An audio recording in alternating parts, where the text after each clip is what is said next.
Alors, tu bosses, tu fais de ton mieux et en face, il n'y a rien.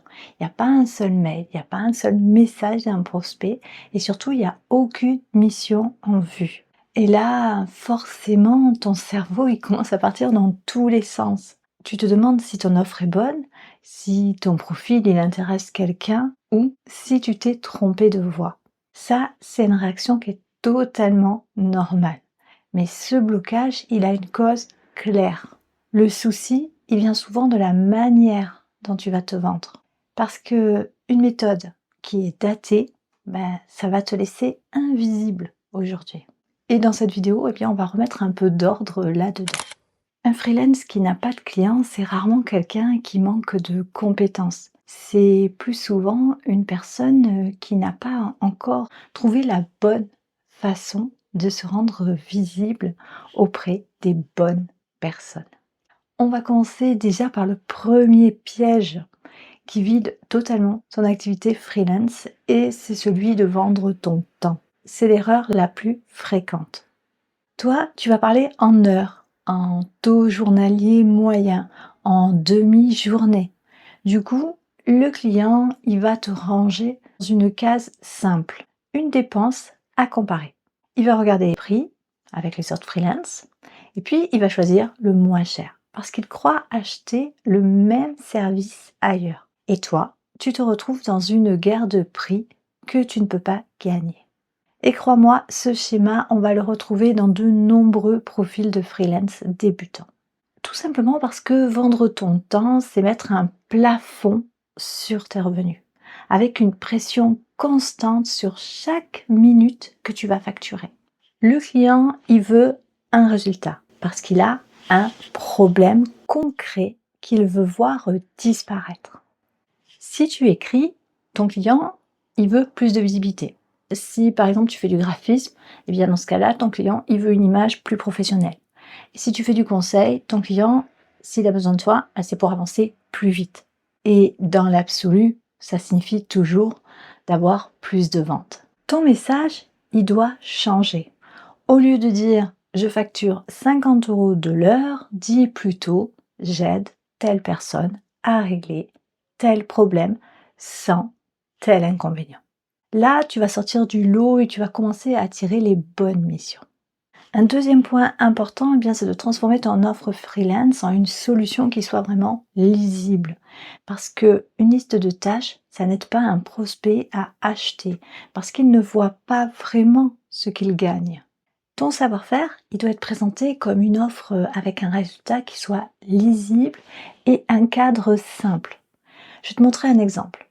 Regarde la différence entre ces deux présentations.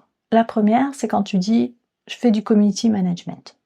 La deuxième présentation, c'est lorsque tu dis « j'aide les coachs qui vendent leur accompagnement en ligne à transformer leur présence LinkedIn en rendez-vous qualifié avec un mois de contenu et de messages prêts à publier ». Dans le deuxième cas, le prospect, il comprend ce qu'il achète et il voit déjà ce que ça peut changer pour lui. Ce n'est pas seulement un nom de pack plus séduisant, c'est une promesse qui est plus claire avec une cible, un résultat et un cadre. Plus fort encore, si les résultats attendus, ils peuvent être quantifiés. Tu peux construire plusieurs niveaux d'offres en gardant une structure simple. Une porte d'entrée pour démarrer sans pression, une offre centrale pour régler le vrai problème et une offre plus complète pour les clients qui veulent être accompagnés de A à Z. Quand ton offre elle est claire, tu n'es plus vu comme une paire de mains, mais comme la personne qui va aider à avancer. Un autre point important aussi, c'est d'être visible là où ta cible se trouve, et surtout sans s'épuiser. Il y a deux grandes façons d'attirer des missions sans passer ses journées à prospecter et elles ne s'excluent pas. La première façon de faire, c'est la prospection sans contenu pour ceux qui veulent aller plus vite. C'est l'approche LinkedIn par les signaux. Tu ne publies rien, tu n'as pas de stratégie éditoriale, tu passes 20 à 30 minutes par jour à repérer les posts qui montrent un besoin. Ça peut être un recrutement que tu pourrais remplacer en freelance, un problème que tu sais résoudre une entreprise qui parle de surcharge ou bien de croissance rapide. Quand tu vois passer ce genre de post, tu commentes avec pertinence. Tu envoies peut-être un DM court, mais toujours personnalisé. Et tu renforces avec d'autres points de contact. À force d'interagir avec les bons profils et avec les bons sujets, ton fil sur LinkedIn, il va devenir plus pertinent. Tu vas repérer plus facilement les signaux faibles et tu vas mieux comprendre ce qui se dit dans ton marché et ainsi tu entres dans les bonnes conversations au bon moment. Ce que cette approche va libérer surtout, c'est du temps. Il n'y a pas de contenu à planifier, il n'y a pas d'idées à trouver chaque semaine, il n'y a pas de pression éditoriale. Ensuite, tu as la visibilité par le contenu. Par exemple, si ta cible est sur Instagram, comme c'est souvent le cas pour les coachs, les community managers ou bien les formateurs, tu ne peux pas faire l'impasse sur ce support. Mais 3 publications par semaine bien pensées suffisent largement à condition d'être stratégique. Il y a quelques principes aussi qui vont éviter l'épuisement. Par exemple, de planifier tes posts à l'avance avec un outil comme Metricool. Je te mettrai le lien sous cette vidéo. Pour ne pas être dans l'urgence permanente, c'est toujours mieux de planifier en avance. Ensuite, recycle ce qui fonctionne déjà. Par exemple, un post LinkedIn, ça peut devenir un carrousel Instagram, une story, un email, sans tout réinventer à chaque fois. Et surtout, ne confonds pas publier et être présent.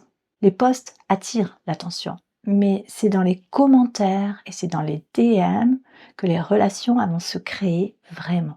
1 heure par semaine à interagir sincèrement avec ta cible, ça vaut plus que 10 posts sans engagement derrière.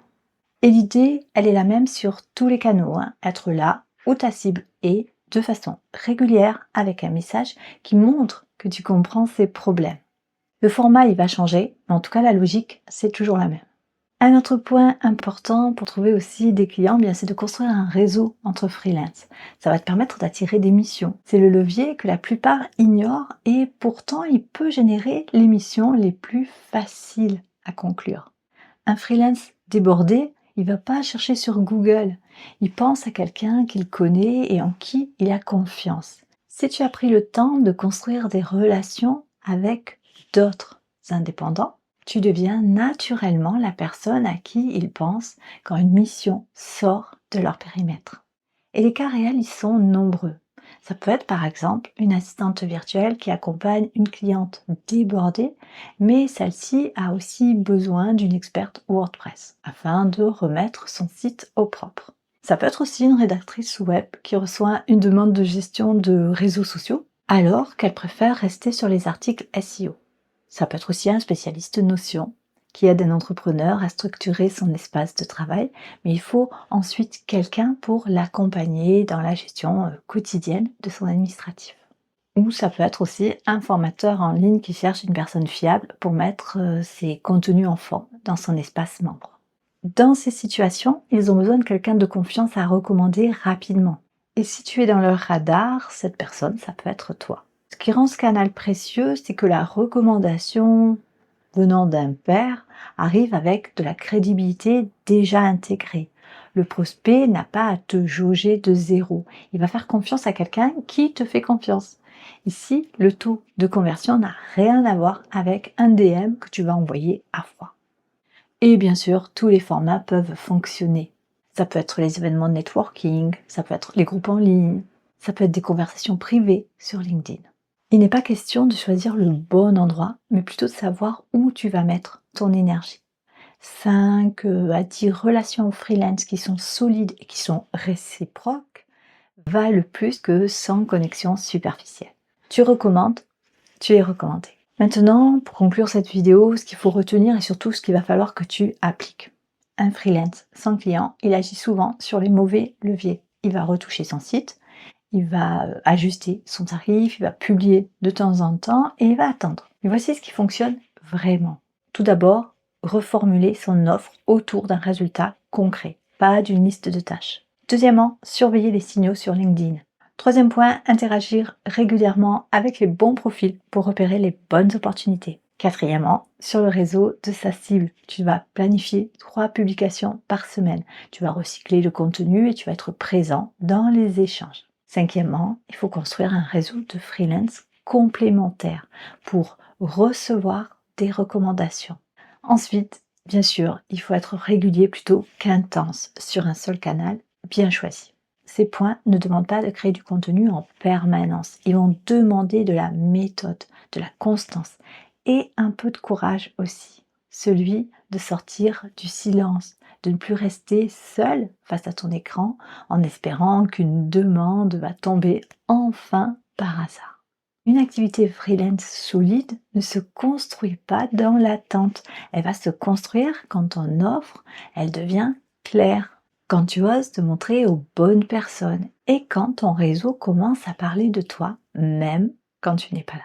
Si tu as des questions, si tu veux partager ta propre expérience, je te laisse le faire dans les commentaires.